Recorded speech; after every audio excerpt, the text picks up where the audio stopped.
What's happening, friends? Welcome back to the Banker Hippo YouTube channel. I'm Bryce, and this is another episode of Coffee and Kernels, where we talk all about the world of video games, TV shows, movies, and all the glorious things going on within it. We've got yet another show for you today. I believe this is episode 13. Today we're going to talk about a few things. We're going to talk about the King Richard trailer, which came out about a week or so ago. Just got around to seeing it, and I felt a need to put in my thoughts and anticipation for the movie on it. We're going to talk about Free Guy. I'm going to review it, actually. It was a really stellar movie. I'll give you a little preview into that, but I'll give you a full review later on in this episode. Then lastly, we're also going to talk about the Suicide Squad and the big topic that's been going on with it this week, which is, why did it not make nearly as much money at the box office as people might have thought, as well as a couple of other random things off the top. So, ladies and gentlemen, if you like videos like these, feel free to like, comment, and subscribe. I sure do appreciate it. Starting off with some random stuff off at the top. What If, the new Marvel series, ended up debuting this week on Disney Plus. For those of you who haven't seen it yet, it is up, available for your viewing. I believe it's just the first episode. I believe it's the one where it's about Captain Carter. What would have happened if Sharon ended up being Captain America, quote unquote. Full disclosure, I have not seen What If yet, and I'm not even really sure I'm going to watch it. I'm not really into Marvel animated stuff, me personally, but for those of you who might not have known it, or for those of you who have seen it and want to start a conversation down in the comments, it is out there for your leisure. Who knows, maybe I'll pop it on just to see what it's like. If I do, I'll give my thoughts on it in another episode. But if you have seen the newest episode of What If, what have you thought about it so far? You know where the comment section is, let me know. One other random thing I saw today, and I didn't realize this, for those of you who are into PlayStation, specifically PlayStation 5. I was kind of scrolling through Twitter a little bit this morning, and I noticed a disgruntled gamer saying that Ratchet and Clank Rift Apart just kind of randomly disappeared out of nowhere. And I thought that was really odd. I'm like, okay, this might just be something wrong with the PlayStation Network, the Sony store. And scrolling through the comments, I didn't know this. If any of you are watching, maybe you can confirm this, but I didn't realize that PlayStation 5 exclusives were one and done, meaning that you play through them once and then you have to delete them. I have to dig a little bit more into that to see if it's true, because I do not own a PS5 or a PlayStation. I haven't owned a PlayStation since PS2, and my goodness, it was the highlight of my childhood. But I find it really strange, if this is true, that these games are just play through once and you're done. It's like somebody in the comment section phrased this really well, which was, it's a really expensive movie ticket essentially. And they're kind of right, or a really expensive rental. It's like you pay $60 to play through a game once, and from what I hear, Ratchet and Clank Rift Apart's only like 6 hours. So I found it really strange if that is in fact true, but so many people in the comment section were pretty much confirming that, and it's like, just why? I never really understood the purpose of that, but maybe I'll do a little bit more digging and look into it. But for my PlayStation 5 players out there, just PlayStation players in general, does it piss you off that PlayStation does that to you? Do they do that to you? Am I mistaken in the information I found? Whatever you think, you know where the comment section is. Let me know. All right, so to kind of kick off this episode, what we're going to do is we're going to talk about the King Richard trailer. So let's jump in. So I just got done watching the King Richard trailer that came out a few days ago. Here's what I'm thinking after the trailer. The trailer got me intrigued for this movie. I wouldn't say that it got me super pumped, but let me tell you why. First of all, Will Smith. Will Smith has been an icon in the film industry for the last decade plus. The movie looks to be centered around him as Serena and Venus Williams' father, and I'm really actually excited to see how the story is going to be told from, it looks like, his perspective. What I really mean by that, from what I'm seeing from the trailer, most of the movie seems to be centered around their father, Richard, and basically how he helped Venus and Serena kind of navigate their talent growing up. And to me, that makes for a really fascinating story, because it's not one that we really see very often. In a lot of movies that we see with famous athletes, a lot of it centers around the athletes themselves, but it never really centers around their support system. And in this case, for King Richard, it seems like it centers around mostly their support system, mainly in the form of their father. And from what I can tell, it looks like Will Smith is going to be giving an excellent performance in this film. So for those reasons, I'm really intrigued. Like I said, the trailer didn't get me like super hyped, like I gotta go see this movie now, but whenever it does debut in November 17th, I believe is when the release date is, I'm certainly going to be lining up and seeing it. But those are just my thoughts on the trailer, my friends. What do you make of the trailer? You know where the comment section is. Let me know.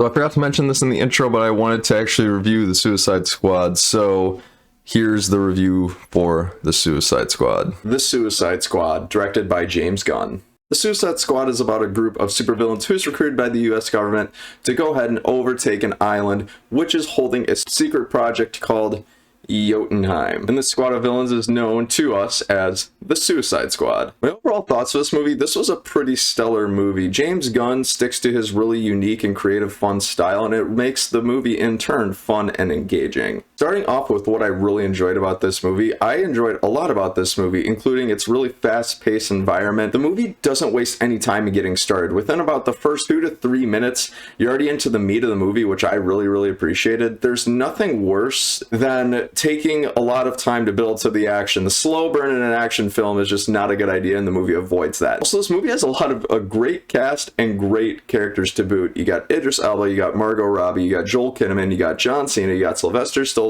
and all the characters that they portray were pretty fantastic in and of themselves too. So when you got great actors combined with great characters, it's a recipe for success, and this movie executes that pretty well. In addition, this movie is super creative. James Gunn has a particular style that we've seen in his past projects, including Guardians of the Galaxy 1 and 2, and he continues to use that in this movie, but to an elevated standpoint. And it makes the movie really entertaining throughout its entirety. Between the humor, between the action, between the character scenes where things kind of go to a lull a little bit, it's all really entertaining, and I was never bored throughout this movie. And this movie does a really great job of doing something I like to call the meaning in the mundane that I've mentioned in past reviews. Even in moments where not really a whole lot of important things are happening, for example, if they're transporting from one place to another, they're going on a bus ride, the movie does a really great job of turning those mundane travel moments into something special and memorable for the movie and for the character's development and backstory. This movie does that in this case, and I really love that. Sticking to that, the execution and the violence in this movie was also done really uniquely and in a really fun way as well. James Gunn did a really interesting job of kind of portraying it in a really positive way, which makes sense because these supervillains crave violence, they crave doing violent things, and when you put that together with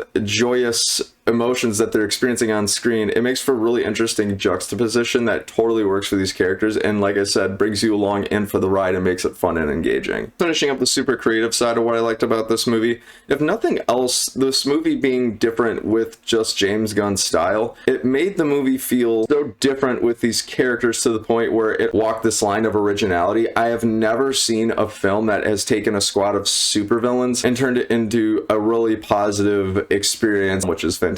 This movie was actually really funny. There were a few moments in this movie where I laughed really loudly, and the entire theater was also laughing really loudly. And the best part was a lot of these times these moments came at a surprise. For a second, you're just sitting there watching a very serious moment unfold, and then you're laughing your ass off 3 seconds later. I really like that about this movie, and the fact that it made me actually laugh really loud multiple times is something I haven't really had in a movie in a long time, and it's equally scattered throughout too, so you'll find consistent moments of it spread throughout this 2-hour-plus film. And then we'll transition over to what I didn't like so much about the movie. First of all, the runtime. Now, I want to put a caveat to this, because like I said earlier, I was never really bored throughout this film, which was true. However, I think the movie could have just been a little bit shorter. As we were sort of wrapping up, it was kind of like, all right, let's kind of speed this up a little bit. It felt like the falling action in the movie took a little too long, and it could have just been trimmed down just a little bit. 10-15 minutes would have been less, would have been perfect. Also, I wasn't really a big fan of the threat that the Suicide Squad faces in this movie. I just had a really hard time buying into it and really caring what they were facing.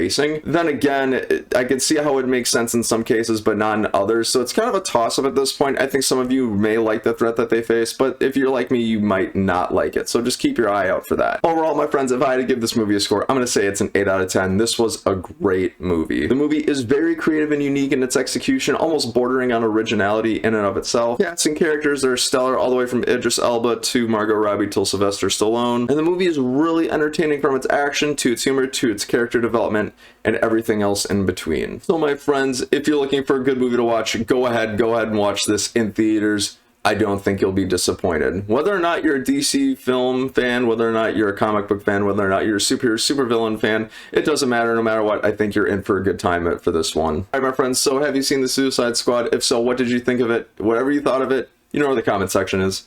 Let me know. All right, so next up, we're going to jump into the Suicide Squad discussion and its box office results. So to kind of kick off this discussion, I just want to give a bit of a preamble first. The preamble is this. So this discussion is kind of an extension that was introduced by a YouTuber named John Campea. For those of you who don't know who John Campea is, John Campea has been on YouTube for many years now. He talks about movies, movie news, TV, streaming, and a lot of other different topics too, and I follow his show pretty frequently. He made a video a few days ago, which I'll link down in the description below, about the reasons why the Suicide Squad didn't make as much money at the box office as many people would have liked or have thought, and he breaks down some of the reasons why. Now, a lot of the ideas he introduced in that video are going to be present in this discussion as well. The reason being is because I'm basing off some of my own ideas off of his. So this isn't a completely original thing. I just want to be transparent in that regard, saying that some of the ideas that I have originate from John Campea's original ideas. His original ideas, if I'm not mistaken, include the fact that some of his reasons for the Suicide Squad not doing as well in theaters is because of the option for it to be available on streaming, the pandemic, the fact that the Suicide Squad 2016 wasn't that great, and also the general audience's lack of familiarity with the Suicide Squad in general. Those are all his original ideas. Everything else in that video is based off of just me extending that discussion and providing my own input and perspective on it as well. So I just want to make that clear, and I encourage you to apply your input and perspective as I kind of go through this discussion. So a lot of the ideas originated from John Campea. Just want to make that clear, and everything else that I didn't name is basically an extension of that and delving into some of my own ideas. And like I said, if you want to see all of John's original ideas, I'll link the video down in the description below so you can watch it yourself. And I highly recommend him. He's an awesome content creator, and I've learned a lot from him about the movie industry in general since I've started listening to him. So if you're looking for something different too, he's a great resource to check out. And plus, more of on a selfish note, by reiterating some of John's ideas and relaying it in this particular format to all of you as an audience, it kind of helps me develop more of an understanding about the movie theater industry in general and some of his ideas and why they're present and why they make sense. Because one of the things that I learned throughout my educational career is the fact that by teaching others what you have learned, you increase your own understanding. So this is also an extension of that. So just throwing that out there to continue the discussion overall. It goes down to you guys so you can enhance your understanding of the film industry. So with the preamble out of the way, let's get into the discussion. For those of you who might not know, Suicide Squad on its opening weekend grossed about, let me make sure I get this right, about $26.2 million opening weekend domestically. And for reference, the film's budget is $185 million, estimated, of course. And then it's got, I believe, as of the time of this recording, $85 million worldwide total box office. But the biggest conversation around this has been just the 26.2 million opening weekend domestically. Now, why is this such a big deal? Well, let me kind of back up a little bit. Since I've been reviewing movies, talking about movies in an online space, and researching the film industry by and large, the one thing that's really fascinated me is how important box office numbers are to the success of a film and to the prospect of making future successful films. Basically, what I've learned is, again, this is another major concept I learned from John Campea about the entire film industry and how it works in general. The majority of the money that a movie makes, the way the industry is set up, is the fact that a lot of the movie is made from ticket prices of going to see movies in theaters. Now, what gets really tricky about, well, I guess not so tricky about this, is obviously in order for these movie studios, these production companies to get incentivized to make more movies, these billion-dollar movies that you see like Avengers Endgame, like you see Joker, there's obviously got to be money to be made, and movie theaters are a very big avenue to do that. So without that money, without that profit to really go around, there's no incentive to make really great movies, essentially. Nothing would really hit a movie theater, and movie theaters would probably cease to exist overall. But with that in mind, what happened with the Suicide Squad? The Suicide Squad had a great director in James Gunn, who has directed titles just like this in Guardians of the Galaxy 1 and 2. It had a really great cast. Margot Robbie is pretty excellent. Harley Quinn's a really popular character. Idris Elba I thought was great. John Cena was pretty great. Everybody was pretty great in the Suicide Squad, and it's received really high critic praise. I believe it's currently at 91% critic rating on Rotten Tomatoes and 83% audience scores. So by and large, a majority of people have liked it. I'd say those are both two very good scores. But why did this movie fail to make a ton of money at the box office? So after doing a little bit of research, after listening to other pundits kind of talk about it, I started to just kind of ponder it a little bit more. And I think the biggest reason why this movie really failed to make a ton of money is due to largely a reason and a half. I'll explain. My main reason for the fact that this movie didn't make a ton of money at the box office was because of the fact that on the same day that it came out in theaters, if you had HBO Max, you could just watch it on HBO Max. Why is that a big deal? So, you have two avenues to watch this movie now, right? You have the avenue of watching it, going to the movie theater and buying a ticket, or you've got the avenue of watching it on streaming. All you need is an HBO Max subscription. You don't need to pay any other fees associated with it. So, option one, say you go to the movie theater, you go and watch the movie, you buy your ticket, and the movie theaters will get the majority of the cut of your ticket price for that movie ticket. So say I go and I spend $10 on a movie ticket to the Suicide Squad, theaters will probably get a large majority, so $9.50 of that dollar amount. That's not an official number, just generally speaking, that's about the majority that they get. So $9.50 goes to the studio. Now, say 1 million people go to the movies. Well, that money adds up really, really quickly. Now, if HBO Max, if the Suicide Squad was not on HBO Max, if I wanted to go see the movie again, I would have to go to the movies and buy another ticket, which we do see happen quite a bit. Me, myself, I've gone to see the same movie twice in a weekend. Hell, I just did it with Free Guy. I went and saw it Friday and Saturday night, and it wasn't available on HBO Max or Disney Plus or what have you, so I had to go and buy another ticket. Thus, that's additional money that the production companies get for the movie. It adds to that box office revenue. So that's what happens with option A. Option B is, say I just stream it on HBO Max, like in the case with Suicide Squad was available the same day. A lot of people, what I'm thinking happened is they're like, wait, seeing a movie on the big screen isn't nearly as big of a deal to me as it might be to other people. I'll just sit on my couch. I don't gotta leave the house. I'll just watch it on HBO Max. And you know what happens with the production companies when people don't go to the movie theaters and buy tickets and they just watch it on HBO Max? The production company essentially gets nothing, because all they really have is your monthly subscription, and basically they get no additional money from producing Suicide Squad because they just have your subscription money, which doesn't count toward box office revenue, obviously.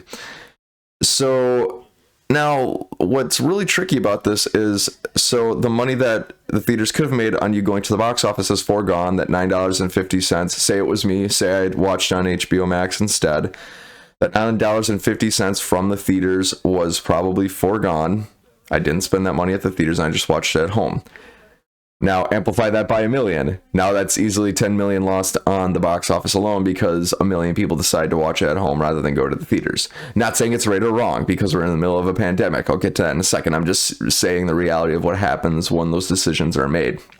Now, to boot this, say that you want to have a screening party at your house. Say you got a big projector, you want to have a huge party, all your friends love Suicide Squad. Say you have 20 people to come over and watch Suicide Squad.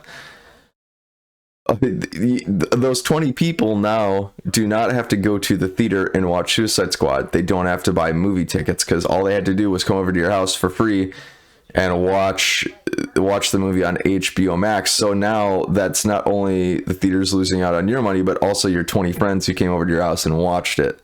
And that amplifies really quickly. Now say 20 million people did that. Now we're talking a lot. We're talking millions of people who didn't go to the theaters and just watch on HBO Max for quote unquote free.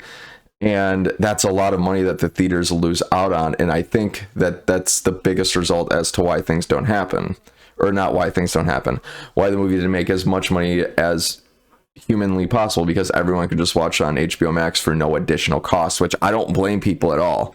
I don't blame people because of the fact that myself, let me play out the scenario for you. I went and I saw the movie first in theaters because I love going to theaters to see movies. I think that is one of the best ways to watch movies, distraction free. You're in a giant dark room but with the ginormous screen. But the next day I wanted to watch the movie again. And I thought to myself, well, I had this amazing experience in the theater. I already went and saw it. Why should I pay another $15 to go see it in the movie theater when I can just watch it at home on HBO Max right now? Right now. So you know what I did? I watched it another probably 3 or 4 times at home on HBO Max over the weekend. And that's another scenario that happens with option B, which is watching on streaming, is theaters lose out on repeat viewing. So like what I just mentioned earlier with me watching Free Guy twice in a weekend. Free Guy was not available on streaming, so I had no choice but to go to the theaters and watch it twice. But with the Suicide Squad not being available on HBO Max, I did once in the theaters and once at home. But that additional money that they could have made on me watching at home was lost out on because it was available on streaming. So that can really account for a lot of money. Like I said, especially in the case if you have parties and you have friends over and they all watch it and they don't have to go see it in theaters. That's like that quickly 20x's, 10x's, 5x's the amount of money that theaters lose out on, because like I said, picture 20 bucks, $10 a pop for the theaters if they go see it in theaters. And amplify that by 20 million or whatever, that's millions of dollars, and it can get into hundreds of millions of dollars that the movies would lose out on by putting it in on streaming. Another perspective to kind of explore here is Fast 9. Fast 9 I don't believe was available out on streaming, and it had a pretty successful box office run. I think it made, actually let me check Fast 9 box office. IMDb. Okay, so Fast 9 was not available on streaming when it originally came out. It was just only available to be watched in theaters. I didn't go see it. I'm not a Fast and Furious fan personally. I've only seen Fast 5 and I thought it was pretty good, but it just never really appealed to me. Let's see, where's the box office? Okay. So opening weekend box office for Fast 9 was $70 million domestically. And by the time everything was all said and done worldwide, Fast 9 made $663 million, and it was not available on streaming.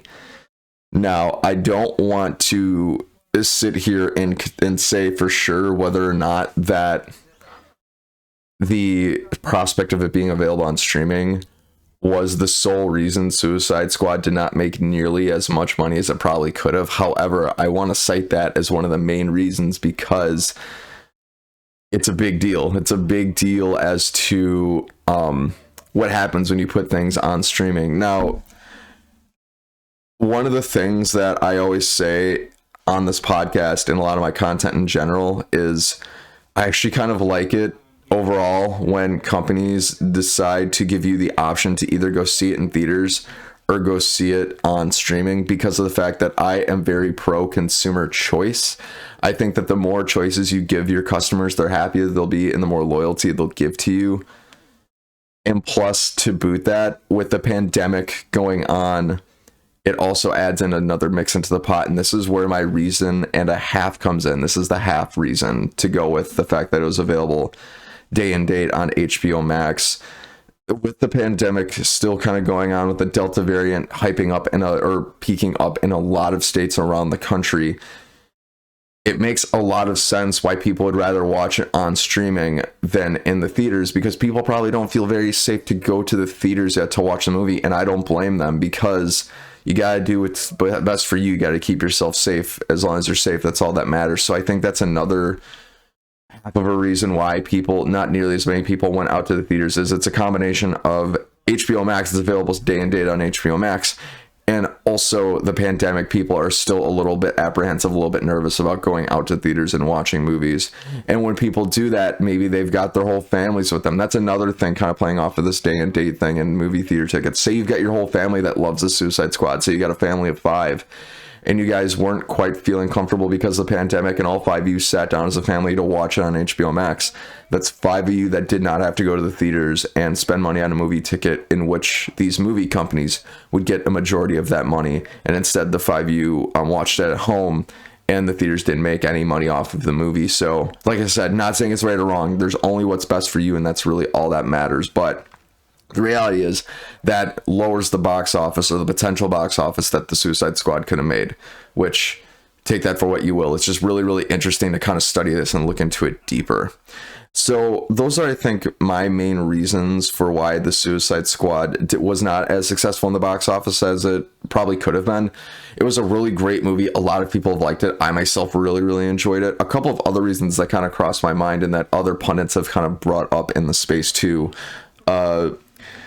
One, the lack of familiarity with a larger audience. A lot of people might not be very familiar with the Suicide Squad. Full disclosure, I'm not like a superhero buff, so I didn't really know anything about the Suicide Squad going into this movie, other than the fact that it included the Joker in the previous installment, played by Jared Leto. Harley Quinn is a character because I'm into the Batman DC comic book universe kind of thing, because I play Batman video games. I know Deadshot was a character. I believe Will Smith played him in the previous one.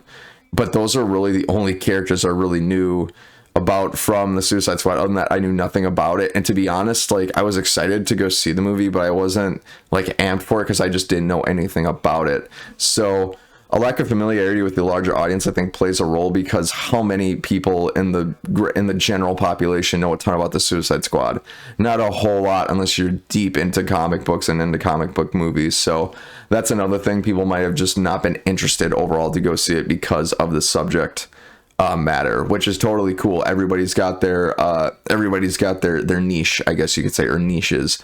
Another reason might be is because of the fact that the previous Suicide Squad, the previous Suicide Squad movie that came out in 2016, I haven't seen it, but I know that very few people liked it. The critic rating on Rotten Tomatoes as of this recording was 26%, with an audience score of 58%. That's pretty low by and large. I mean, a majority of the audience liked it, but a vast majority of the critics did not like it. And I don't think I've actually met a person who really enjoyed the Suicide Squad, not the Suicide Squad from 2016. And that could be another reason. This could have been really tricky for people to grasp, like, oh, the average audience member might have thought the Suicide Squad is just a sequel to the previous Suicide Squad, and Suicide Squad wasn't that great, so the Suicide Squad, not a whole ton of high hopes for. That could be a reason, but who knows? There could be many other reasons as well. Actors changed from the first movie to the second movie. Jared Leto and Will Smith were not in the movie, and I know I've heard by and large that a lot of people didn't like Jared Leto's Joker. Like I said, I haven't seen Suicide Squad, so I can't speak to that, but the fact that Jared Leto is a movie star and a very good talent, and he wasn't in the sequel, neither was Will Smith, that probably could have had an effect as well. There's a million other reasons that I'm trying to think of that might have had an effect on why the Suicide Squad wasn't that great. Or maybe a lot of people just didn't like it. Maybe they watched it one time in theaters. Maybe they wanted to go see a second time and they just didn't like it. Me, myself, I went and I saw it the first time in theaters, and maybe I liked it a lot, but maybe I didn't like it enough to go see it again in theaters. That could be another thing in the subconscious that could come to mind. So if it was like a masterpiece of a movie, maybe I would have had the incentive to go and watch it again in theaters, which to me is my favorite way of watching movies. But that's another little food for thought. I don't know if you guys have thoughts on that, but overall, I think I'm going to wrap up this discussion, guys. It's really intriguing to kind of examine this and talk about the Suicide Squad box office and other box office results of movies, just to learn more about the film industry in general. And this is kind of fun, so I'm glad that you guys indulged me in this case and joined me along for the ride. But my friends, what did you think of the Suicide Squad, and why do you think it didn't make a ton of money at the box office? And also, are you a big fan of being able to just watch it on streaming at home the same day? Would you have paid money to see it at home streaming on the same day, kind of like how Disney Plus does their premiere access? Whatever you think, you know where the comment section is.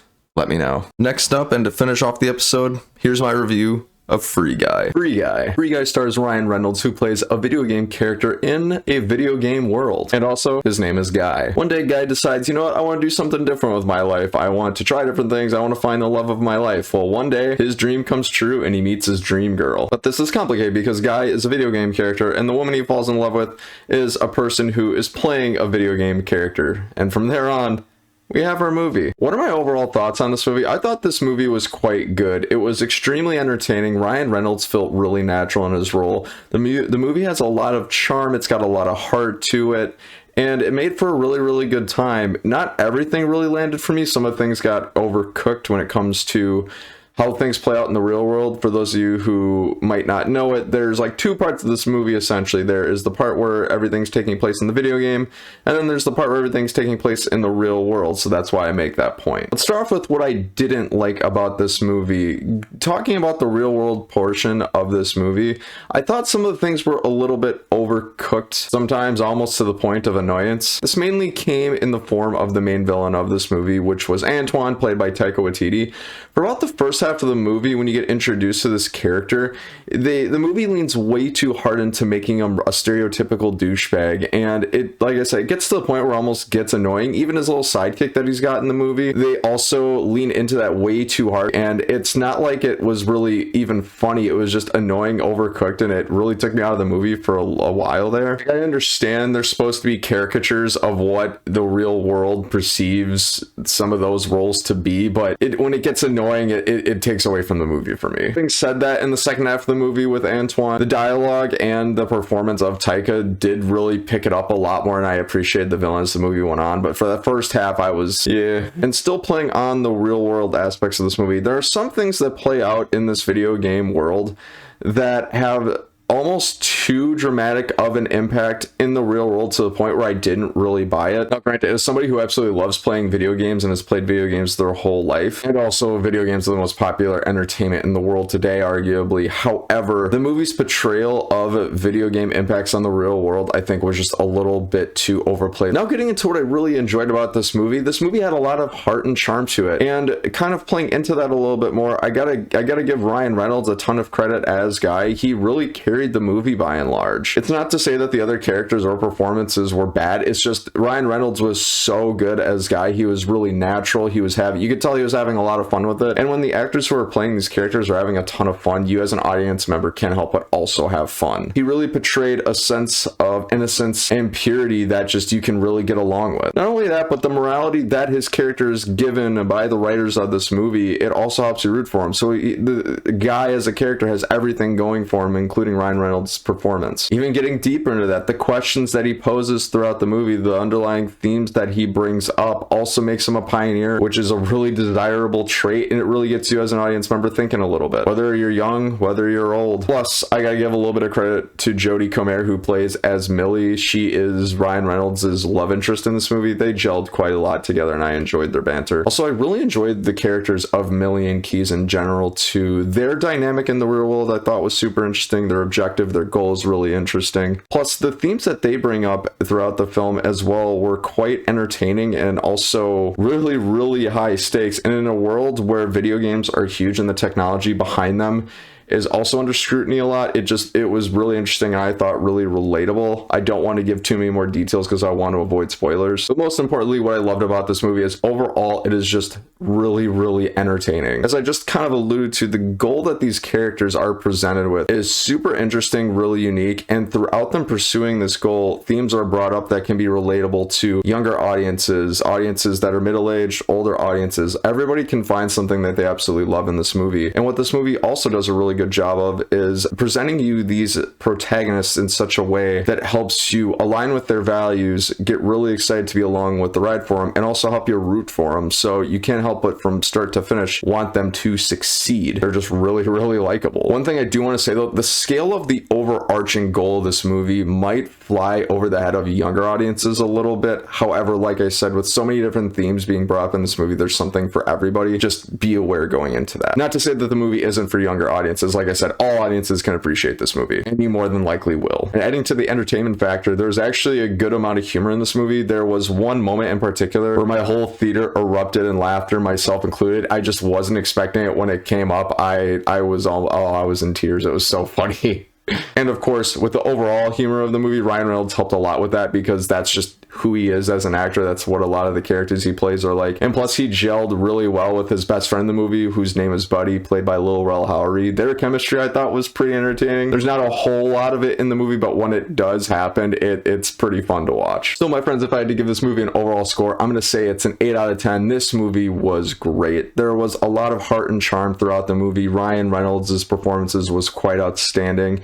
You can't help but root for the characters, and the goals that they posed are super interesting, as well as some of the topics that are relatable to your own lives. We can all take away something from that. And plus, this movie can be so appealing to such a wide audience. If parents want to take their kids to this movie, this is perfect for it. If you're a teenager and you want to go see this movie, it's perfect. If you're a middle-aged person and want to go see it, there's something in this movie for everybody. It appeals to such a wide audience. Despite things being overcooked a little bit in the real world aspects of this movie, I will tell you, go see it. You'll have a great time with it. So my friends, have you seen Free Guy? If so, what did you think of it? Whatever you think, you know where the comment section is. Let me know. All right, my friends. So this is going to wrap up another episode of Coffee and Kernels. Once again, thank you so much for joining me for another episode. I greatly appreciate it. Like, comment, and subscribe.